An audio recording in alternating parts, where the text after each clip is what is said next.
Alright, y'all, Valentine's Day's coming up, and I know that some people are real skeptical about going out to restaurants with all the stuff going on in the world right now. So what I'm going to do is give you a really simple, easy thing to cook at home that will impress your significant other. And this is really easy, so even people who don't particularly like to cook at home will be able to follow this very simple recipe. Alright, so let's talk about this, and I'm going to work while I talk. We're going to start by peeling some potatoes. I'm only doing a couple because I'm only cooking for myself at the moment. But if you are cooking for a couple of people and y'all really like to eat, you can do more potatoes if you like. I generally recommend for a dinner-sized portion, cook about 3/4 to a full pound of potatoes per person you are mashing potatoes for. The good thing about this is, oh, I missed. Potatoes are really simple and they're really hard to mess up. And we're going to do something really easy at the end to make your mashed potatoes look pretty on the plate. You can do other types of potatoes. It's really easy to make a quick baked potato. All you have to do is poke each potato a few times with your fork and then rinse them and then microwave say 2 potatoes for 3 to 6 minutes. Flip them over and do it for another 3 to 6 minutes. Alright, when your potatoes are peeled, for mashed potatoes, to make them cook the fastest, split them in half, and most people are going to tell you a quarter, and no, you just want thin slices, and they don't need to be like paper thin, but something like that is going to be plenty. And as you're cutting them, I just move them straight into whatever pot I'm going to use. And you're thinking, well, why didn't you rinse your potatoes before you cut them? Well, the simple thing is, I'm getting ready to boil them. I don't exactly need to rinse them. You can if you want to, but it's just not required. You're going to boil these potatoes, and boiling is going to kill off anything that rinsing would help with. Now, there's not going to be a lot of potatoes in my pot, because like I said, I'm just cooking for one person, but that's okay. And your cuts here don't have to be pretty, they don't have to be precise.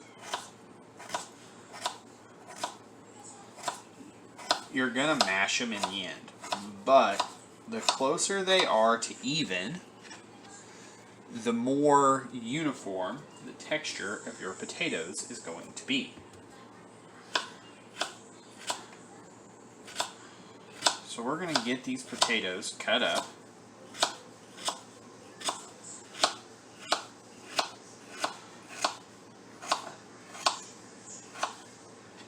And just straight into the pot.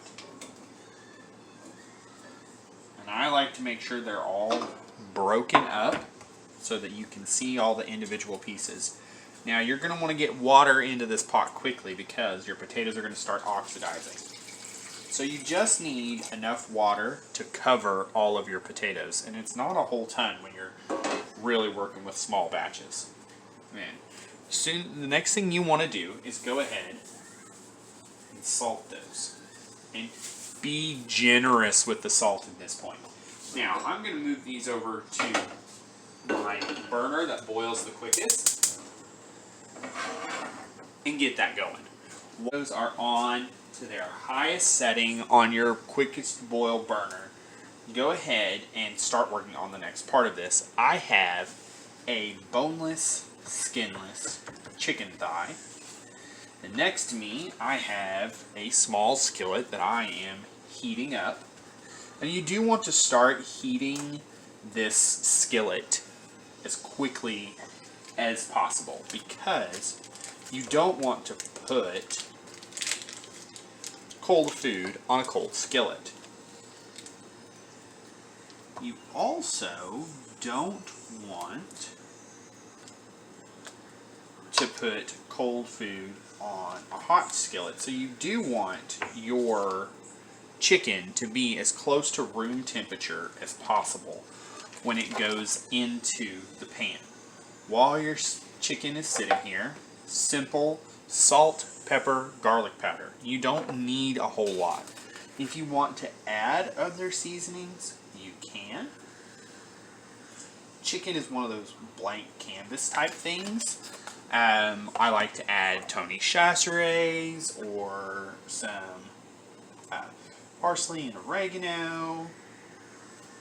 But here, we're going to just salt, pepper, garlic powder. Both sides of this chicken. Okay?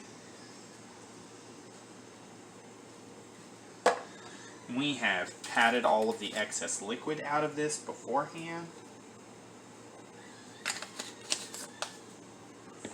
And you can be pretty generous with the salt. I'm not gonna lie. You don't want to over-salt it, but being generous with the salt is definitely not gonna be a bad thing. Now, you take your butter, and put it in your pan. And I'm actually gonna turn my heat down to about a medium.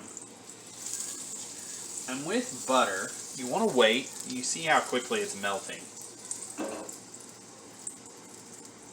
But you want to wait to put anything into that butter until all the butter is melted and it's not making noise anymore. If you can hear it crackling or sizzling, you're not going to be able to tell when whatever you put in there starts to sizzle.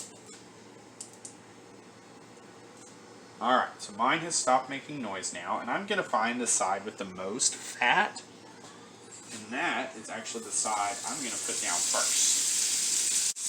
Alright, so not only did I wash my hands, but I also took a moment to wash my cutting board, because I don't want any of that chicken to potentially contaminate anything else.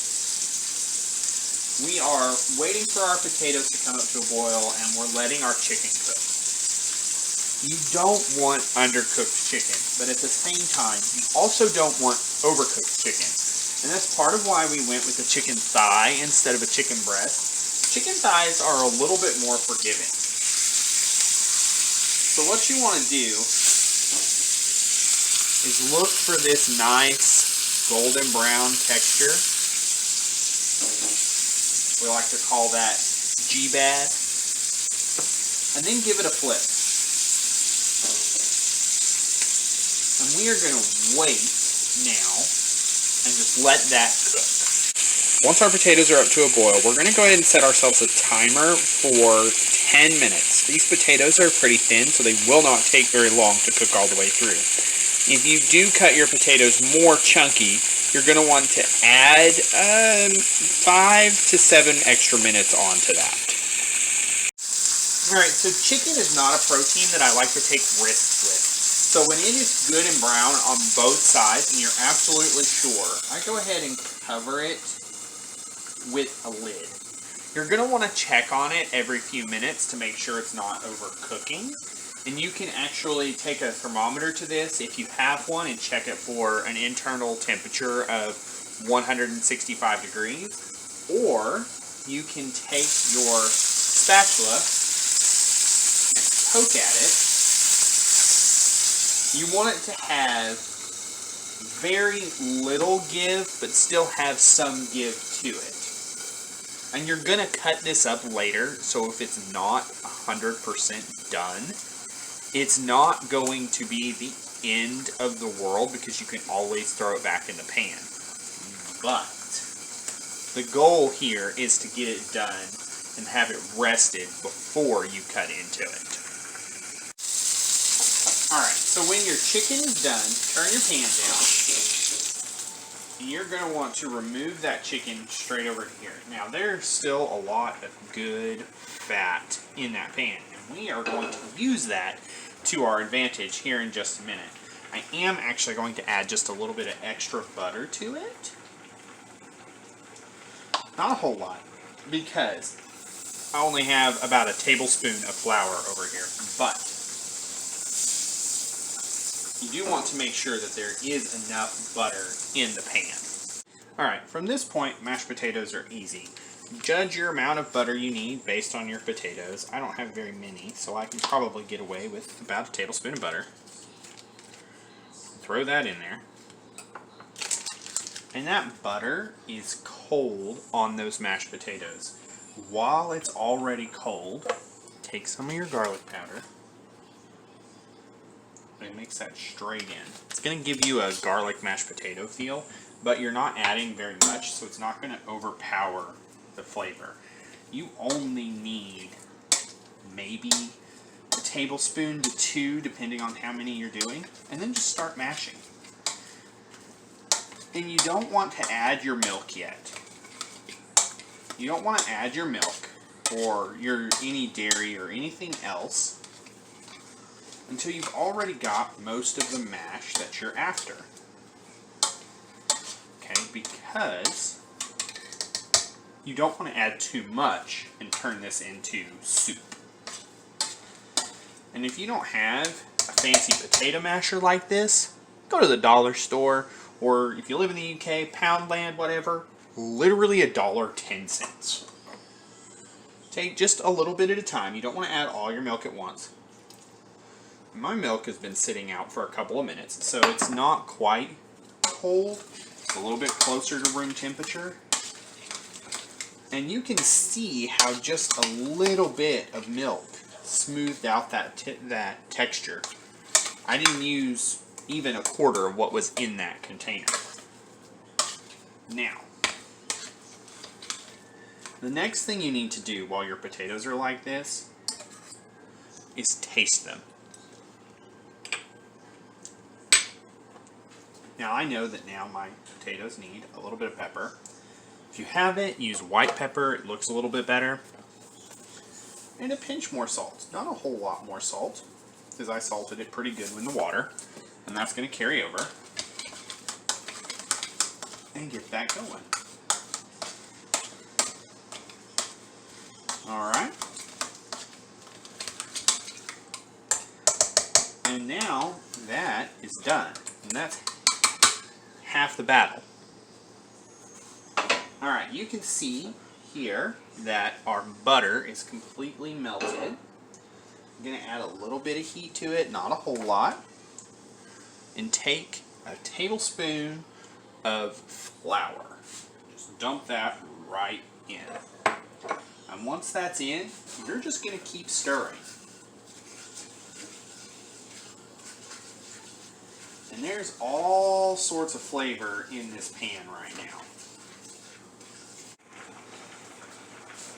Alright, so this has been about 10 minutes going now. I can go ahead and turn that burner off. And you want these potatoes, when you poke in there, those potatoes just to fall apart. Okay? You don't want them to turn into mush. You can also take one out and bite into it. It should still have just a little bit of give to it, because you don't want it to just turn into nothing when you mash it. Alright, I'm going to drain those potatoes real quick and we'll be right back. You want to just keep stirring and let that cook down for a little while you stir. If you stop stirring, this will burn very quickly. And what we're doing now is we are making a gravy for our potatoes out of the chicken fat that was left in the pan and some butter. You're also going to add some liquid to this. You can add water, you can add milk. If you have chicken bouillon, do a little bit of the chicken bouillon mixed with some hot water so that it mixes pretty thoroughly. And you can add that into this as well. We're actually going to turn the heat up a little bit. I'm going to keep stirring. And what you're doing is making sure that all of that flour is cooked out of this. Okay, and this is called a roux. And you'll use this same technique for the base of cheese sauces, or a lot of different pasta sauces can be done this way. You can use it for just about any number of things, and you can make this taste just about any way you want it to. The goal here is about a 1-to-1 ratio of fat to starch.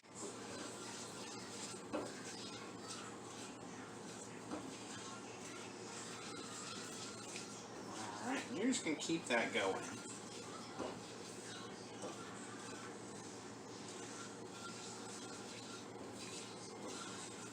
And for me, what I'm going to do is actually take some of that milk that I have left over.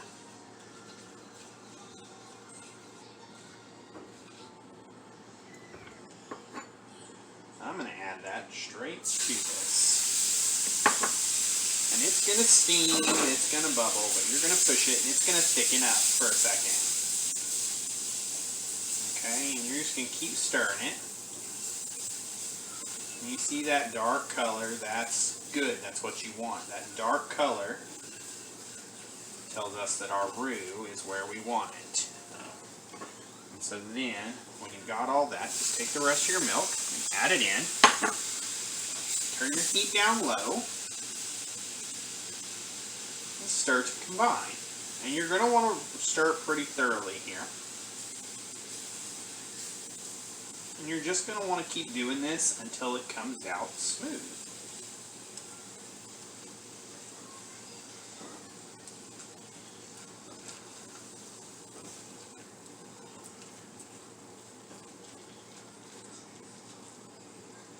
And if it starts to thicken up too much, you can add more milk, or in this case, I'm actually just going to add a little bit of water. And it'll loosen up pretty quickly.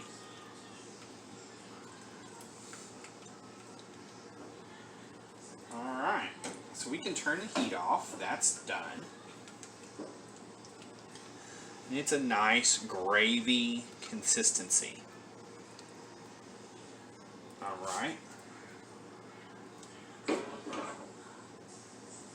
So now I told you we were going to plate this so that it was going to look nice.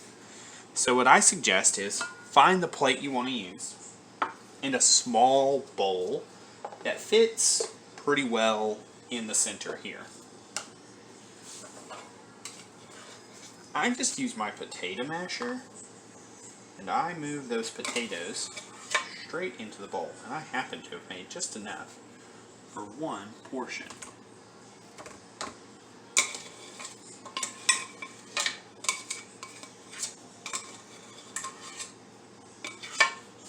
Scrape that pretty clean. Use your fork over here, because you don't want to waste any of that. Alright, push it down in there, and then flip it over. And we're using plastic because the plastic should give us a nice rounded shape with a pretty easy give. And I just take my fork and I use the curved part of it to make a small patting motion all the way around. It gives us a little bit of an indent.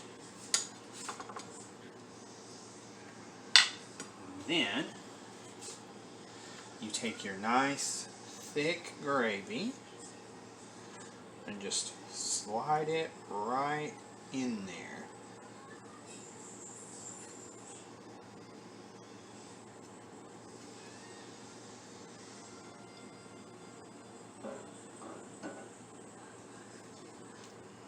Alright, so there's the mashed potatoes part. We're going to set that off to the side for a minute. And we're going to take our chicken that has been resting now for several minutes. You saw we took it off before we started mashing the potatoes. We're going to cut through that. It should have a nice crunch on the outside and still be pretty well glistening on the inside. Okay, once that's done, you know your chicken is all the way cooked through. You can bring your plate back out. And what I like to do is take my chicken